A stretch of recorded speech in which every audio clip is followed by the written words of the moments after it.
ইসরাক হোসেন অত্যন্ত দক্ষ, যোগ্য সংগঠক এবং অত্যন্ত সাহসী তরুণ।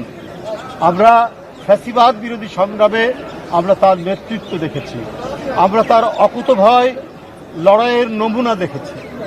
সুতরাং তার নেতৃত্বে এবং মন্টির নেতৃত্বে মুক্তিযুদ্ধ প্রজন্ম দল সারা বাংলাদেশে মুক্তিযুদ্ধের যে এক প্রলয়ঙ্করী ঘূর্ণিঝড়ের মধ্যে দিয়ে হানাদার বাহিনীকে পরাজিত পতাকা, সেই পতাকাকে তারা ধারণ করে গোটা জাতির কাছে মুক্তিযুদ্ধের বার্তা, যুদ্ধের বার্তা, সাহসের বার্তা, স্বাধীনতার বার্তা পৌঁছে দেবে।